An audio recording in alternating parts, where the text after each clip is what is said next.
नमस्कार, welcome to Preeti special kitchen. आज आपण बघणार आहोत मसाला मखाना. अगदी भरपूर पाऊस आहे. त्या पावसाच्या सीझनमध्ये बरेचसे आजारही लागतात आणि बरेच भूकही लागते. त्या हेल्दी बाहेरचं न खाता आपण घरच्या छोट्या मोठ्या भुकीसाठी घरी स्नॅक्स अगदी झटपट कसं काय करू शकतो, तर साधा सोपा आहे म्हणजेच आपला मसाला मखाना. तर मखाने आपण बरेचसे लहान मुलं किंवा आपल्यालाही आवडत नाही प्लेन मखाना, तर आपण मसाला मखाना करून नक्कीच एन्जॉय करू शकता. खूप टेस्टी आणि हेल्दी होतं. एक पाव किलो मखाना घेतलेला आहे, एक मोठा बोल भरून 250 ग्राम मखाना आहे म्हणजे पाव किलो. आता त्याच्यासाठी सुके मसाले, 1 चमचा लाल तिखट, 1 चमचा गरम मसाला, हळद पाव चमचा, काळं मीठ पाव चमचा आणि चाट मसाला. आता इथं तुम्हाला गरम मसाला नसेल आवडत तर तुम्हाला जो फ्लेवर आवडत असेल तो फ्लेवर तुम्ही घेऊ शकता मसाल्याचा, किंवा मग मिक्स्ड हर्बसुद्धा घेऊ शकता. आता इथं मी एक मोठी कढई किंवा पॅन घेऊ शकता जे खोलगट असेल. त्याच्यामध्ये टाकायचं अगदी 1 चमचा तूप छान मेल्ट होऊ द्यायचं.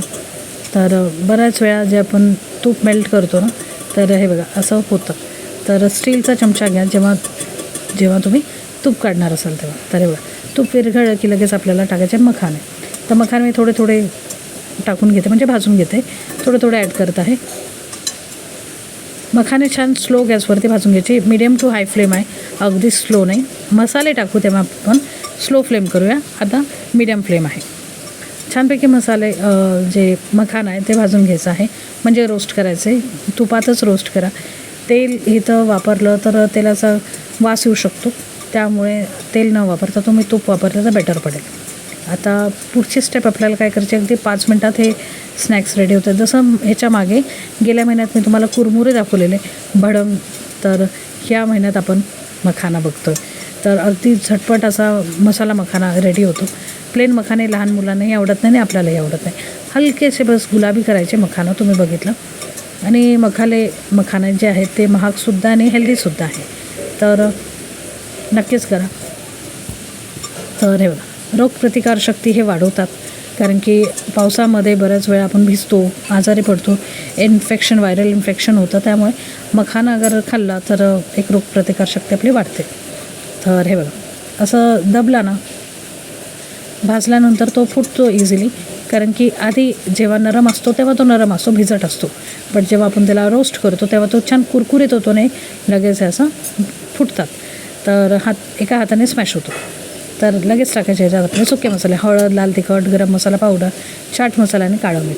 ह्याच्यात मी रेग्युलर मीठ नाही घेतलं, काळं मीठ घेतलेलं आहे. गॅसची फ्लेम आता मी बंद केलेली आहे आणि बंद गॅसवरती आपल्याला सगळे मसाले जे ते भाजून घ्यायचे आहेत. बस तुम्हाला कढीपत्ता आवडत असेल तर कढीपत्ता घालू शकता, बट कढीपत्ता किंवा कोथिंबीर ह्याच्यात इतकी छान फ्लेवर नाही देत. आवडत असेल तर नक्कीच घाला, नसेल आवडत तर स्किप करा पूर्णपणे. कारण की हे जे मखाने हे नुसते असेच खायला खूप छान लागतात, चटपटीत स्पायसी करून.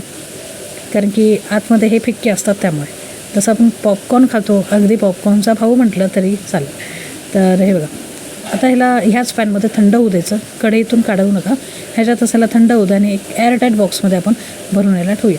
ह्याच्यातच मी थंड व्हायला ठेवलं. हे छान क्रिस्पी होतात अजून जर आपण ह्याच्यातच थंड केलं तर. आता मी एक एअरटाईट डब्बा घेते किंवा बॉक्स घेते, त्याला तुम्ही ह्याला हाताने मिक्स करा आणि हातानेच फिल करा, काहीच हरकत नाही. छान कुरकुरीत होतात. आणि जसं तुम्हाला पॉपकॉर्न आवडतात अगदी त्याच प्रकारे हे सुद्धा आवडेल. लहान असो मोठे असो सगळ्यांनाच आवडणार आहे. छोट्या बॅचमध्ये करून ठेवा, कारण की जसं मी म्हटलं की बऱ्यापैकी महाग आहे मखाना. तर पाव किलो आणून आठवड्याभराचं की 4 दिवसासाठी जरी केलं तर अगदी 4 दिवसात काय 2 दिवसात संपेल. तर थोडं केलं बॅचेसमध्ये तर बेटर पडेल, कारण की आपण वेगळे फ्लेवर ट्राय करू शकतो. तर आय होप तुम्हाला हा मसाला मखाना नक्कीच आवडला असेल आणि झटपट होणारी आपली स्नॅक्स रेसिपी नक्की आवडली असेल. तर नक्की करा, लाईक करा, शेअर करा, सबस्क्राईब करा, कारण की सगळं करणं निःशुल्क आहे, फुकट आहे. आणि ही रेसिपी नक्की ट्राय करा आणि कमेंट करून नक्कीच कळवा. व्हिडिओ शेवटपर्यंत बघण्यासाठी खूप खूप धन्यवाद.